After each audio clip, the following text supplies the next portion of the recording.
بات کہنا چاہ رہا ہوں اور کرناٹکا حکومت اور یہاں کے چیف منسٹر سے بھی کہنا چاہوں گا، بلکہ جہاں تک میری بات جا سکتی ان تمام ملک کے ذمہ داروں سے، حکومت سے، ارباب مجاز سے کہنا چاہوں گا کہ لاک ڈاؤن کرنا یا لاک ڈاؤن کا فیصلہ لینا یہ غلط فیصلہ ثابت ہوگا۔ لاک ڈاؤن ہم نے پچھلے مارچ میں 2020 میں ملک کے وزیر اعظم نے صرف 4 گھنٹے کا موقع دیا اور پورے ملک میں لاک ڈاؤن کو لگا دیا، اور میں اس وقت بھی یہ بار بار کہہ رہا تھا کہ لاک ڈاؤن کووڈ سے مقابلہ کرنے کا صحیح طریقہ نہیں ہے۔ میں آج بھی کہہ رہا ہوں کہ لاک ڈاؤن کرنے سے کووڈ اگر ختم ہو جاتا ہے، اگر کوئی یہ سمجھ رہا ہے تو اس کی غلط فہمی ہے۔ لاک ڈاؤن سے زیادہ ہم کو ہمارے اسپتالوں کو مضبوط کرنا ہے، وہاں پر آکسیجن کا انتظام کرنا ہے، ڈاکٹرز کا، نرسز کا انتظام کرنا ہے، وینٹیلیٹرز کی ضرورت پڑتی ہے، دوائیوں کی ضرورت پڑتی ہے، RT-PCR یا اینٹیجن ٹیسٹنگ کروانے کی ضرورت ہے، دوائیوں کی ضرورت ہے، اب ویکسینیشن لگانا ہے۔ لاک ڈاؤن لگانے سے ہمارے ملک کے غریب یا تو کورونا سے مر جائیں گے یا لاک ڈاؤن سے مر جائیں گے۔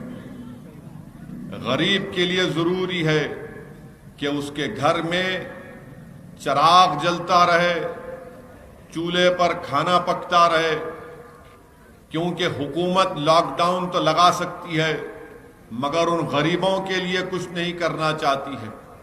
اسی لیے ہم امید کرتے ہیں اور ہم اس بات کا مطالبہ کرتے ہیں کہ لاک ڈاؤن اس مرض کا علاج نہیں ہے۔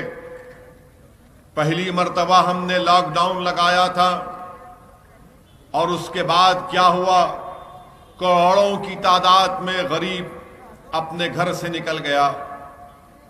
جو ممبئی میں تھا، بہار کا، اس کو مجبوراً جانا پڑا۔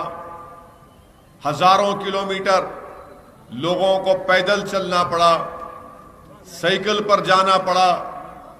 بعض لوگ جو دیگر دوسری ریاستوں سے آئے تھے، ٹرین بند تھی تو ٹرین کے پٹریوں کو یہ سمجھ کر چلنا شروع کیا کہ یہ ٹرین کی پٹری پر چلوں گا تو اپنے شہر یا اپنے گاؤں کو پہنچ جاؤں گا۔ اورنگ آباد میں بدترین واقعہ ہوا کہ رات میں چلتے چلتے لوگ تھک گئے تھے، پٹری کے پاس سو گئے، ٹرین آئی اور قریب 12-15 لوگ اس کی موت ہو گئی۔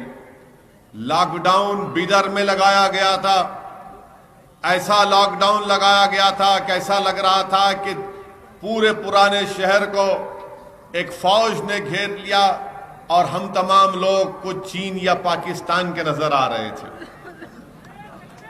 یعنی ایسا ماحول کر دیا گیا تھا کہ نہیں، پرانے شہر کو بند کر دو۔ یعنی چاروں طرف سے گھیر کے آپ نے کیا کیا، آپ نے غریبوں کو برباد کر دیا۔ بچے کھانے سے محروم ہو گئے، دوائیں نہیں مل سکی۔ اسی لیے یہ حماقت کرنا ہے اگر کوئی لاک ڈاؤن کا فیصلہ لیتا ہے۔ آپ کو غریب کو کھانا پہنچانا ہے، غریب کو دوا پہنچانا ہے، یہ فیصلہ کرنا ہے۔ وہ ہم دکن میں ایک کہاوت ہے نا کہ دیوانے اٹھے سر کو مسل لپٹے، تو یہی 27 تک روک کے رکھو ذرا۔ اگر یہی فیصلہ غلط ہو لیا جائے گا، سراسر غلط فیصلہ رہے گا۔ ہم امید کرتے ہیں کہ ہمارے وزیر اعظم ایسا نہ ہو کہ 2 مئی کو بنگال، آسام، تمل ناڈو، پڈوچیری کے اسمبلی کے انتخابات کے نتیجے جیسا آئیں گے، وزیر اعظم 3 تاریخ کو 8 بجے آ کے بولیں گے بھائیو بہنوں لاک ڈاؤن۔